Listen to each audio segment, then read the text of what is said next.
بسم اللہ الرحمن الرحیم۔ السلام علیکم۔ میں حاضر ہوئی ہوں وقت کی ایک نئی ایپیسوڈ کے ساتھ۔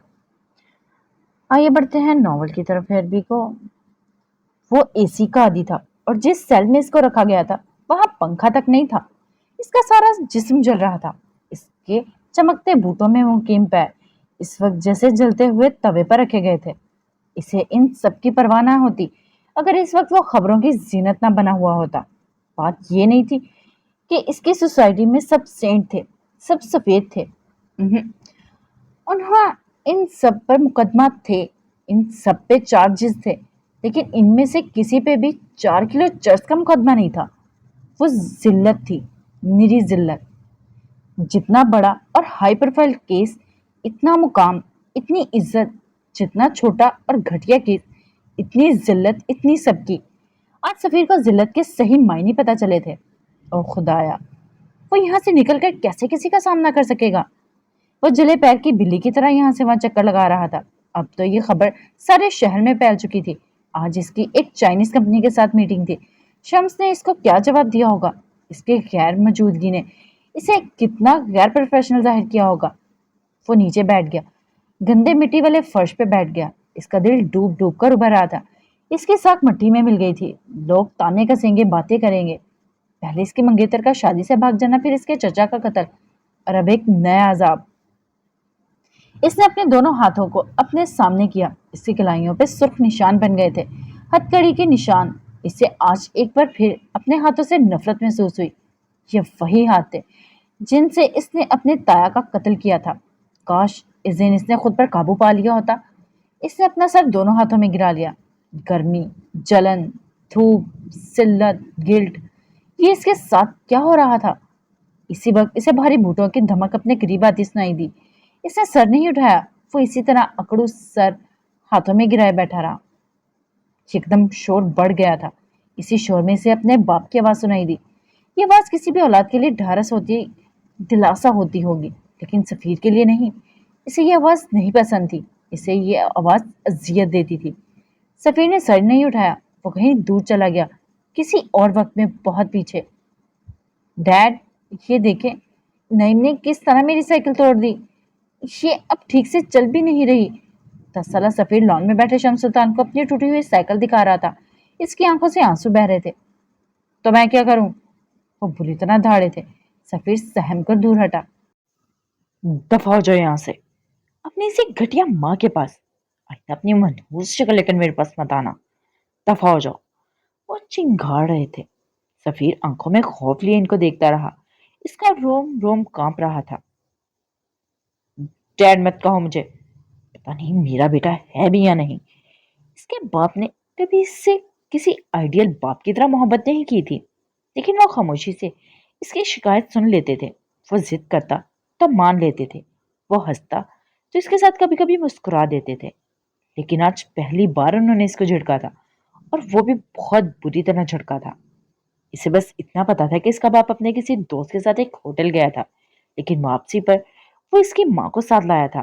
اسے اپنی ماں کا لٹھے کی مانے سفید چہرہ یاد تھا۔ اسے اپنے باپ کا تیش سے سرخ چہرہ بھی یاد تھا، لیکن اسے وجہ نہیں پتا تھی۔ اس دن کے بعد سے اس کا باپ چڑچڑا ہو گیا تھا، نہ اسے اپنے پاس آنے دیتا تھا، نہ خود اس کے قریب جاتا۔ وہ ضدیں ماننا اور وہ ہلکی سی مسکراہٹیں، وہ سب کہیں دور کھو گیا تھا۔ اگلا منظر ایک کمرے کا تھا۔ بیڈ پر شمس سلطان بیٹھے کسی فائل کا مطالعہ کر رہے تھے۔ 13 سالہ سفیر اپنے گھر آئے کسی مہمان کے بچے کی گھڑی اپنے باپ کو دکھا رہا تھا۔ ڈیڈ، مجھے یہ پسند ہے، یہ مجھے بھی چاہیے، آپ مجھے دلوا دیں گے؟ مہمان بچہ اس کے ساتھ کھڑا تھا۔ سفیر کے چہرے پر ایک آس سی تھی۔ شمس نے ناگواری سے اس کو دیکھا۔ میں نے تم سے کتنی دفعہ کہا ہے میرے سامنے مت آیا کرو، مجھے تمہاری شکل نہیں پسند، تمہیں دیکھنا نہیں پسند، اگر تم اتنے ٹھیٹ کیوں ہو؟ وہ دبا دبا سا گھور رہے تھے۔ سفیر کو دیکھتے اس مہمان بچے کے سامنے سبکی کا احساس ہوا۔ بالکل اپنی ماں پر گیا ہے، گھٹیا ماں کی گھٹیا اولاد، انہوں نے ایسی حقارت سے کہا کہ سفیر کا دل ڈوب گیا۔ منظر ایک بار پھر بدلا تھا۔ لاؤنج کے صوفے پر بیٹھے شمس سلطان چہرے کے آگے اخبار پھیلائے بیٹھے تھے۔ 16 سالہ سفیر جھجکتا ہوا اندر آیا۔ کافی دیر تک وہ ان کے قریب کھڑا سوچتا رہا کہ بات کہاں سے شروع کرے۔ اب وہ اپنے باپ کے سامنے بہت کم جایا کرتا تھا، اسے جانے کی ضرورت بھی نہیں پڑتی تھی۔ اس کے ہر کام کے لیے اس کے بڑے پاپا تھے، لیکن جو کمی باپ پوری کر سکتا ہے وہ کوئی چچا یا ماموں نہیں کر سکتا۔ کچھ بولو گے یا پھر اسی طرح میرے سر پر سوار ہوگے؟ انہوں نے اخبار سے نظر ہٹائے بغیر پوچھا۔ وہ اب اس پر چلاتے نہیں تھے، نہ غصہ کرتے تھے، وہ بس اس سے لا تعلق رہتے تھے، اس کی موجودگی سے بے خبر، اس کے معاملات سے بے نیاز۔ سفیر کو یہ بے رخی زیادہ کھلتی تھی۔ وہ اسے ڈانٹتے تھے، غصہ کرتے تھے، لیکن کم از کم بات تو کرتے تھے۔ ان کی لا تعلقی سفیر کے دل کو بری طرح زخمی کرتی تھی۔ مجھے آپ سے ایک بات کرنی ہے، بلاخر اس نے کہہ ہی ڈالا۔ دل اس سے دھڑکا تھا۔ بولو، وہی بے تاثر جذبات سے عاری لہجہ، چہرے پر ویسی ہی سختی اور رختگی۔ میں نے کالج میں ٹاپ کیا ہے، وہ ان کے پاس بیٹھتے ہوئے بولا، چہرے پر ایک آس سی پھیلی کہ شاید وہ اس کی کوئی تعریف کر رہے۔ جانتا ہوں، کوئی تیر نہیں مارا تم نے، ہمارے خاندان کا ہر بچہ ہی ایکسٹرا آرڈنری ہے، ٹو دی پوائنٹ بات کرو۔ آخر میں ان کا لہجہ بیزار ہو گیا تھا۔ سفیر کی آنکھوں میں ایک زخمی سا تاثر ابھرا، لیکن وہ سلطان تھا، اسے بھرم رکھنا آتا تھا۔ کل ہمارے کالج میں پرائز ڈسٹریبیوشن ہے، سب کے پیرنٹس آ رہے ہیں، ممی نہیں چل سکتی، انہیں کسی پارٹی میں جانا ہے، آپ چلیں گے ساتھ؟ اس نے دھڑکتے دل کے ساتھ پوچھا تھا۔ میں مصروف ہوں، انہوں نے بغیر نظر اٹھائے ٹکاسا جواب دیا۔ سفیر کے دل کو دھکا سا لگا، لیکن اس نے ہمت نہ ہاری۔ لیکن کل تو سنڈے ہے ڈیڈ، میں نے آپ کے سیکرٹری سے آپ کا اسکیجول معلوم کیا ہے، آپ کل فری ہیں۔ وہ نرم لہجے میں مؤدب سا کہہ رہا تھا۔ تم اب میری جاسوسی کرو گے؟ ان کا لہجہ پہلے سے زیادہ سخت ہو گیا، آنکھوں میں عجیب سرد مہری دوڑ گئی۔ میری جاسوسی کرنے سے بہتر اپنی ماں پر نظر رکھو، اور اگر اتنا ہی شوق ہے کسی کو ساتھ لے کر جانے کا تو بھائی جان کو لے جاؤ، لیکن میرے باپ مت بنو۔ اگر اب بھی میرے ساتھ کیوں نہیں جاتے؟ وہ بے بسی سے پوچھ رہا تھا۔ وہ اپنے باپ کی بے رخی سہتے سہتے تھک گیا تھا۔ شمس ذرا آگے کو ہوئے، اس کی آنکھوں میں دکھا اس وقت ان کی آنکھوں میں کوئی جذبہ نہیں تھا، یہ آنکھیں سرد تھی، برفیلی سرد۔ ان کا چہرہ اس وقت سفیر کو اجنبی لگا۔ جاننا چاہتے ہو تم کہ میں تمہارے ساتھ کیوں نہیں جانا چاہتا؟ کیونکہ مجھے تمہاری یہ شکل نہیں پسند، اس کو دیکھنا نہیں پسند، کیونکہ میں تمہیں اپنے گرد برداشت نہیں کر پاتا۔ سفیر کا سر خود بخود ہی اس بات میں ہلا تھا۔ کیونکہ میں تم سے اور تمہاری ماں سے سخت نفرت کرتا ہوں۔ سفیر کے دل پر جیسے کسی نے چھری پھیر دی ہو۔ میں تمہارے ساتھ کسی تقریب میں اس لیے نہیں جاتا کہ اگر وہاں کوئی تمہارے نام کے ساتھ میرا نام جڑے گا تو مجھے خود سے گھن آئے گی۔ میں نہیں چاہتا تم میرے بیٹے اور میں تمہارے باپ کی حیثیت سے جانا جاؤں۔ میں کھوپی چھری جسے کسی نے نکال کے ایک بار پھر پوری قوت سے اندر گھسیڑ دی ہو۔ اپنی شکل دیکھو سفیر، دیکھو خود کو، اپنی آنکھیں، اپنا ناک، اپنا چہرہ دیکھو۔ کیا ہے تمہارے پاس میرے جیسا؟ کیا ہے جس سے تم ثابت کر سکو تم میرے بیٹے ہو؟ ان کا لہجہ ٹھنڈا تھا، برف جیسا ٹھنڈا۔ میں آپ کا بیٹا ہوں ڈیڈ، اس کے لب ہلکے سے پھڑپڑائے تھے۔ جس دن ثابت کر دو تم میرے بیٹے ہو، اس دن آ جانا میں تمہیں قبول کر لوں گا۔ اب اپنی شکل گم کرو۔ انہوں نے نحوست سے کہہ کر منہ موڑ لیا تھا۔ سفیر شلسا بیٹھا رہ گیا۔ کیا نیا گل کھلایا ہے تم نے؟ اپنے باپ کی کرخت آواز پر وہ ہال میں واپس آیا تھا۔ اس نے تھکی تھکی نظر اٹھا کر ان کو دیکھا۔ وہ آج بھی ویسے ہی اجنبی، بے رحم، لیکن یہ 16 سالہ سفیر نہیں تھا، یہ 31 سالہ مرد تھا۔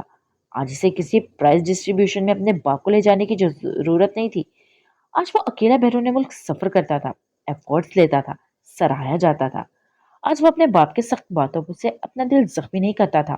آج وہ ان باتوں کو دل کی قبر میں دفن کر کے اپنے پیروں پر اٹھ کھڑا ہوتا تھا، جس طرح ابھی کھڑا تھا۔ وہ تھوڑی دیر پہلے والا سفیر نہیں تھا، مایوس، تھکن زدہ، مستقبل کے خوف سے مایوس۔ اس کے کندھے اٹھے ہوئے تھے، گردن میں جیسے سریا آ گیا ہو، اور چہرہ اتنا ہی بے تاثر جیسے کہ اس کے باپ کا۔ میں نے وہی گل کھلائے ہیں جو آپ نے 18 سال کی عمر میں کھلائے تھے،